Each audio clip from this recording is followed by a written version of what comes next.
A medida que leía la carta, el rostro del califa Gersham se encendía de ira,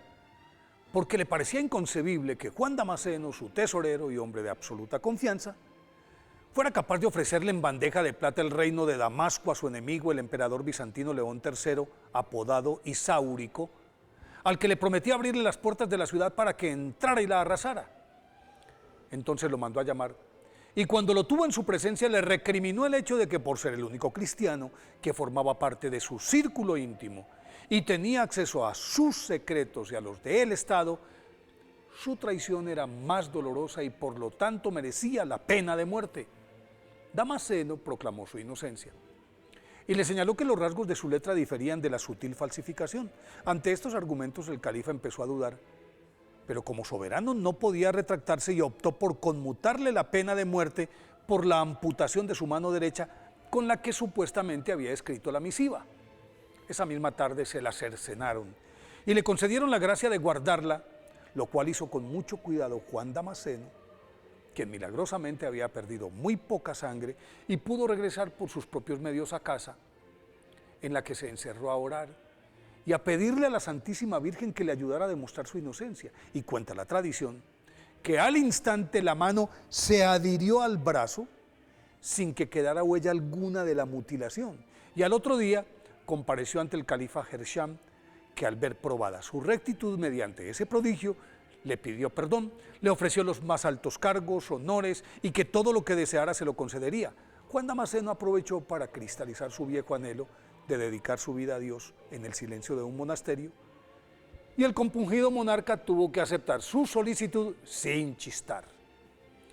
Juan Mansur, nacido en Damasco en el año 776, era hijo de Sergio Mansur, quien pese a su condición de cristiano logró escalar a la posición de ministro de las finanzas del califato de Damasco,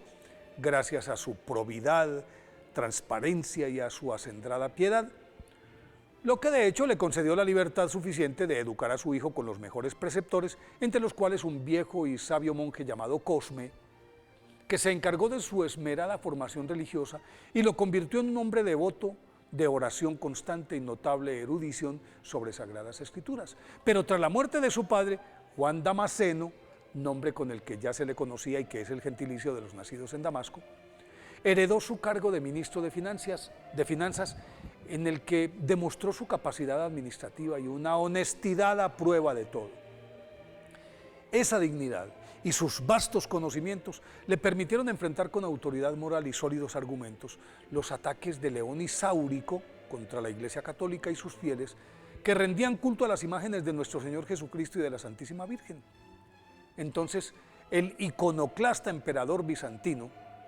cuya persecución no podía alcanzar a Juan Damasceno por ser un dignatario extranjero, quiso hacerlo caer en desgracia con el califa Gersham, enviándole la carta con su firma falsificada, pero no logró su cometido. Una vez liberado de sus obligaciones, Juan Damasceno repartió todos sus bienes y posesiones entre los pobres y se retiró a un monasterio en Palestina, en el que se dedicó a orar, a ayunar, a llevar una vida muy austera y a recopilar, sistematizar y resumir los escritos de los doctores de la Iglesia con un lenguaje tan simple que puso esos conocimientos al alcance de todos. Pero de su propio cuño escribió relevantes obras, entre las que se destacan La fuente del conocimiento, que compila las teorías de los grandes teólogos de la antigüedad; Introducción elemental a los dogmas, que es un tratado filosófico, fuente de consulta de los teólogos de todos los tiempos; Exposición y declaración de fe, que es el conjunto de las verdades fundamentales de la fe católica; el libro de las herejías, en el que reúne, describe y analiza las 108 herejías que habían surgido desde los comienzos del cristianismo y hasta sus días. Inmerso en esos estudios y escritos, pasó la mayor parte de su vida monacal como simple monje, hasta que al final de sus días,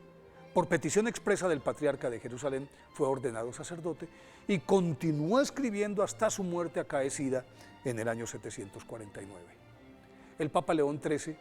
lo declaró doctor de la Iglesia el 19 de agosto de 1890. Por eso hoy, día de su festividad, pidámosle a San Juan Damasceno que nos defienda de la mentira y la calumnia.